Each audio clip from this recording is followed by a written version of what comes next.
За энэ Ганбаатар гишүүний хэлж байгаа зөвлөд энэ Ганбаатар гишүүний асуудал биш юм аа.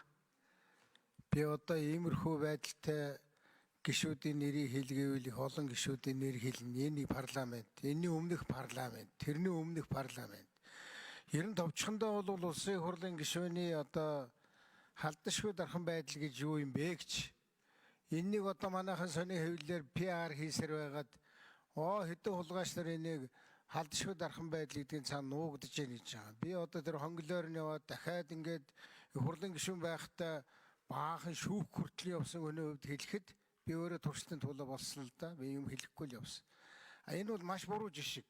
Яагаад буруу жишг вэ гэхээр хүн гэмт хэрэг үйлдсэн эсэх нь тодорхойгүй байхад одоо энэ манай хууль дээр бичиж байгаагаар гэмт хэрэгт холбогдуулна шалгана гэж хэлээл бүрэн эрх төдгөлзүүлэн янз бүрийн юм ярьдаг. За бүрэн эрх тэгээд төдгөлзүүлчлээ гэж бодъё. Тэгээд тэр гишүүн чи явсаар байгаад гэмт хэрэг үйлдээгүйгээ гараад ирвэл хэн хариуцлагыг. Тэр хооронд нь сая Ганбаатар гишүүний хэлж байгаа шиг хэвлэл мэдээлэлд одоо хөнгө өгж хагаад хүнийг бол зүгээр л гэмт хэрэгтэн болгочих. Би одоо энэ чинь 10 жил хараад явж байна. Өөрөө энэ нэг объект болоод явж шин. Тийм учраас бид нар энийг бол ярих ёстой. Би энэ гишүүний асуудал гэж үзэхгүй байгаа шүү. Энэ бол манай институцийн тухай асуудал. Яагаад гэж байгаа вэ гэхээр бидний үед ч байсан одоо ч байж байна. Улсын хурлын гишүүний конопыг барьцаалдаг. Одоо энэ хууль хяналтын байгууллага дээр хэрэг үүсгэсэн гэдгээр нь конопт нь халдаж байгаа байхгүй.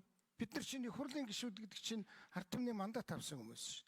Бид нар чинь хууль батлах ёстой шүү. Улс орны бодлогын асуудлыг гаргахад конопоор нэг саналж гисэн хэрэгтэй шүү.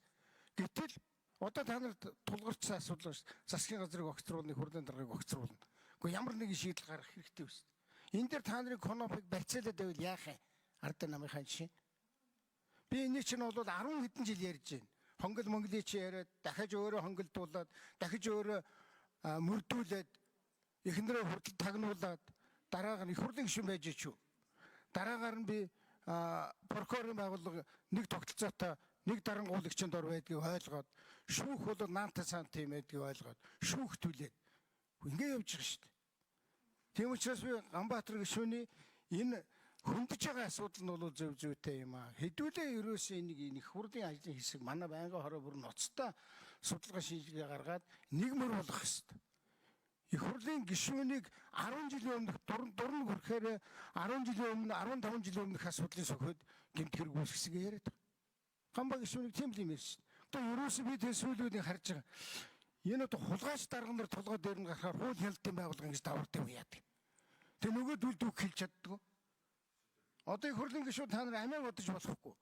Би бол хэн нэгэн гишүүнийг хамгаалах тухай яриаг өгнө. Өөрийгөө хамгаалах институцийн хамгаалмаар байна. Яах гэж тэгвэл бид их хурлын гишүүн гэж ард түмний сонгогдож гарч ирдэг. Конопо дарж чаддгүй бол өгснө хийж энэ сууж идэгий. Хүний конопыг яахаараа тэгдэгий. Би ганцхан кейс хэлэхэд манай засгийн газрын гишүүнийг намайг огцох үед урд оройн уулзаал. Тэгээ маргааш нь тэр гишүүнийг конопыг даруулахгүйгээр явуулчихж байгаа. Засгийн газрынхаа огцрох асуудал засгийн газрын гишүүн орж конопо дарж чаддаггүй тийм л байдалтай байсан тэр үргэлжлээд байгаа. Тийм учраас хэдүүлээ энийг янзалж зөв болох хэрэгтэй. Ажлыг хэсгээ байгуулна яана мэдхгүй. Сериозны ажил. Баярлалаа.